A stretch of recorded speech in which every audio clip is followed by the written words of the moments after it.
우리가 오늘 본문을 통해서 다윗에 대한 요나단의 마음을 우리가 알 수 있습니다. 다윗과의 대화를 통해서 요나단 역시도 아버지 사울이 다윗을 죽이려고 하는 그 일은 불합리하다고 알고 있습니다. 다윗이 아버지의 손에 당연히 죽어야 되는 그러한 어떤 이유가 있다는 것이 아니라 아버지 사울이 지금 다윗에 대해서 하는 행동은 결코 이게 바른 행동이 아니라는 것을 아들 요나단도 알고 있는 겁니다.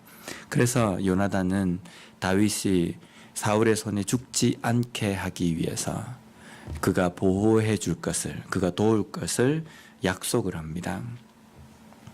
우리가 신앙생활을 하다가 겪는 여러 가지 문제들이 있습니다. 어렵고 힘든 일, 여러 가지 헤쳐나가야 할 일들, 이런 일들이 있는데 때로는 그 모든 것들이 내가 하나님 앞에 기도함으로 말미암아 싸워야 할 나 자신의 문제일 수 있습니다. 근데 때로는 나 혼자 그것을 다 겪어야 하지만 그 일들을 겪는 데에 때로는 옆에서 지지하고 또 함께 기도해주며 또 동력할 수 있는 동력자들을 우리에게 붙여주셨습니다. 그래서 교회 안에서 서로 지체들 간에 하나가 되어서 서로 기도하면서 또 아픔과 또 괴로움과 이러한 일들을 함께 나눌 수 있도록 하나님께서 우리에게 허락하셨다는 겁니다. 제가 미국에 온 지 지금 7년째 이제 되어 갑니다. 그런데 처음 미국에 와가지고 사역하면서 많이 제일 힘든 것 중에 하나가 바로 이 동력자가 없다라는 거였습니다. 왜냐하면 한국에서는 같은 신학생 동기들 그리고 함께 교회에서 사역하는 사역자들 중에 친한 그런 목사님들 그 동력자들과 함께 때로는 힘든 것들 나누기도 하고 때로는 내 능력으로 뭔가 좀 힘에 부딪힐 때에 도움을 얻기도 하고 또 충고도 받기도 하고 정보도 공유하고 그러한 것들이 사역에 참 많이 도움이 됩니다. 그런데 여기 와서 아무도 아는 사람도 없고 또 같이 함께 사역에 대해서 의논하고 나눌 수 있는 사람이 없다는 게 참 많이 힘들었습니다. 여기 콜로라도 와서 이제 사역을 하면서도 좀 그런 부분이 좀 많이 힘들다라는 생각이 좀 듭니다.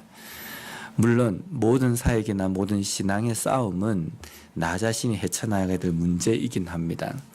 그렇지만 하나님께서 그 외로운 신앙의 싸움을 싸워야 하는 다윗에게 요나단과 또 사무엘과 같은 여러 동력자들을 붙여주신 것처럼 우리에게 동력자라는 이 존재는 분명 우리가 신앙생활 하는 데 큰 도움이 된다는 겁니다.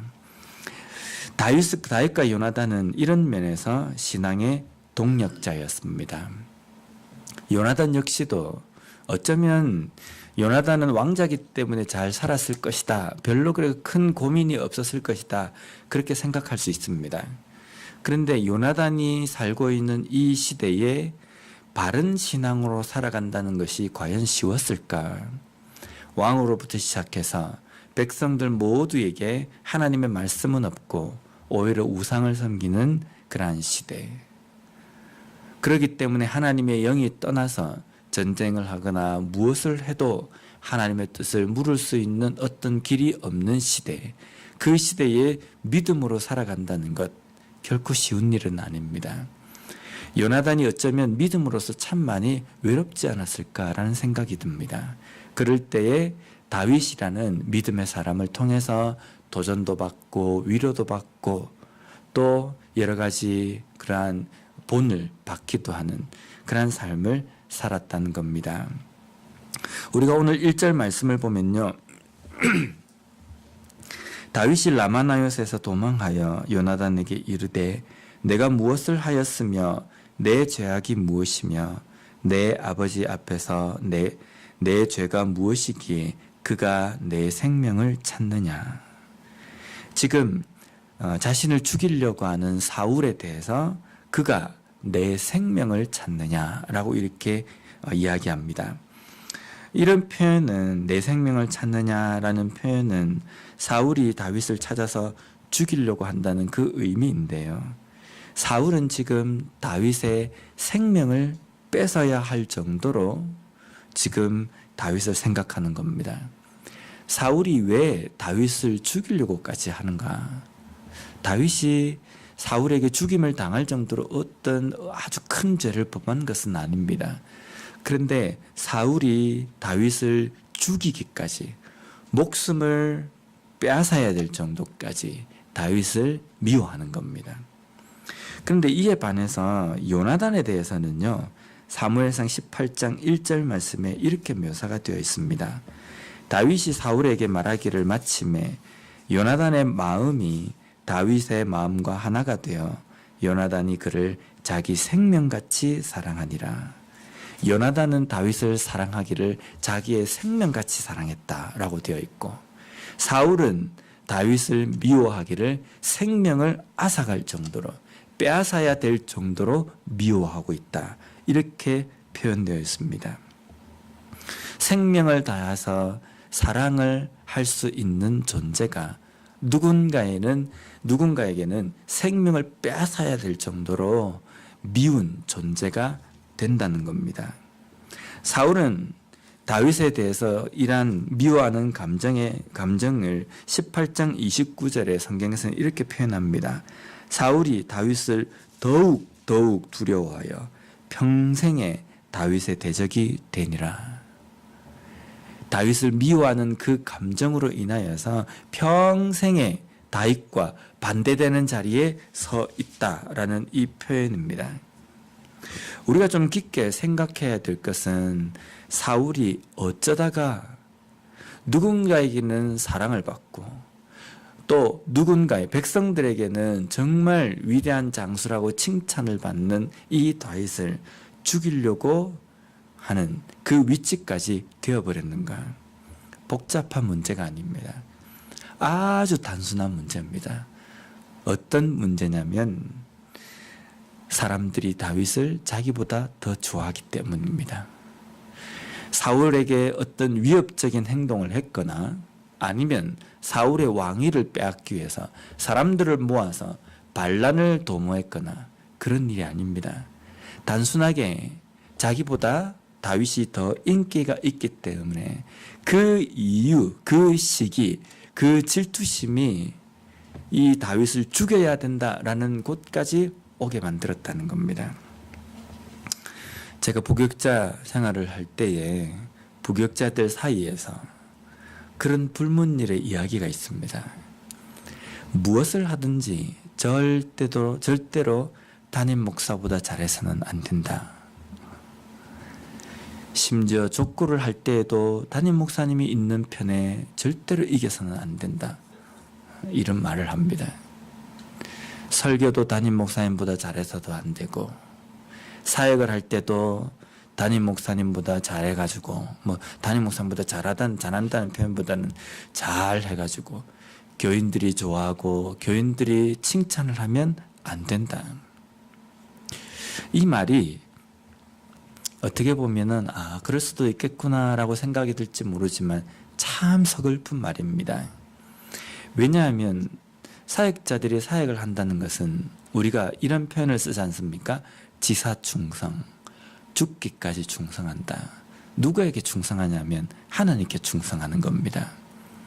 때로는 내 힘에 부친다 할지라도 목숨을 걸고 죽을 각오로 그 사역을 하는 것이 사역자의 자세가 되어야 되는 겁니다. 때로는 내 능력 밖에 있는 일도 내가 노력을 하고 기도하면서 정말 힘을 다해서 그 능력 밖의 일을 발휘할 수 있도록 막 애를 쓰고 기도하는 것이 사역자의 자세여야 합니다. 그런데 사역자가 사역을 하는 데에 기준이 담임 목사보다 더 뛰어나고 담임 목사보다 더 두각을 나타내서는 안 된다라고 이렇게 생각한다는 것이 사역의 현실에서 정말 서글픈 현실입니다. 근데 모든 담임 목사님들이 그렇지는 않습니다. 근데 사역을 하다 보면 이게 그렇구나라고 생각될 정도로 그러한 일들을 만날 때가 많이 있습니다. 그래서 뭐 사역하는 뭐 동기나 또 그러한 사역자들의 이야기를 들어보면 담임 목사님보다 설교를 잘해서 다른 미움을 받아가지고 다른 데에 꼬투리가 잡혀가지고 뭐 그런 이야기 하거든요. 어느 날 출근을 했는데 내 책상이 사라졌다, 이런 표현을 쓰기도 합니다. 찬양을 잘해서 성도들이 좋아하면 그것 때문에 꼬투리가 잡혀서 교회에서 쫓겨나야 되고, 이라는 이야기를 들을 때에 어떻게 해서 이렇게 되었을까라는 생각이 좀 듭니다.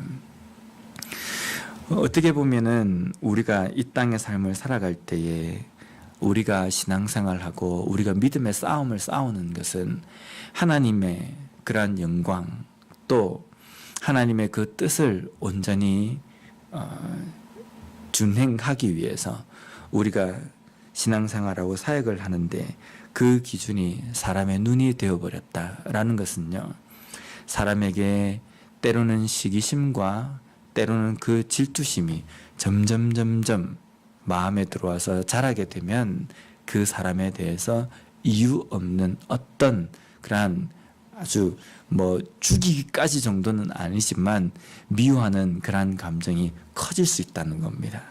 미워하는 감정이 커진다라는 그것에 대해서 요한일서 3장 15절 말씀에는요, 뭐라고 말씀하시냐면, 그 형제를 미워하는 자마다 살인하는 자니 살인하는 자마다 영생이 그 속에 거하지 아니하는 것을 너희가 아는 바라. 미워하는 것 별거 아닙니다. 시기하고 질투하는 것 별 대수롭지 않거든요. 그런데 성경 말씀에서는요, 그 미워하는 감정은 곧 살인하는 것이다. 살인하는 데까지 가게 하는 것, 큰 문제 때문에 그렇지 않습니다.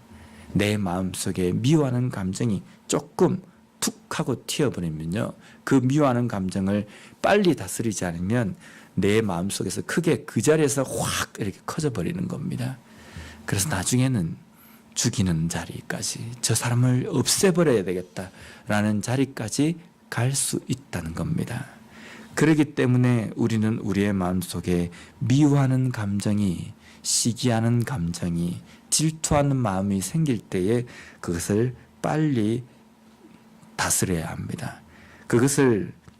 그것이 마음에 자리 잡지 않도록 우리의 마음을 다스릴 때에 우리는 다른 형제와 지체를 향해서 사랑하고 지지해 줄 수 있다는 겁니다. 오늘 우리의 삶에서도 다시 한번 우리의 모습을 돌아봤으면 좋겠습니다. 나는 누군가에게 동력자가 되고 있는가? 아니면 시기와 질투의 마음으로 바라보는 어떤 경쟁자의 그런 존재가 되고 있는가?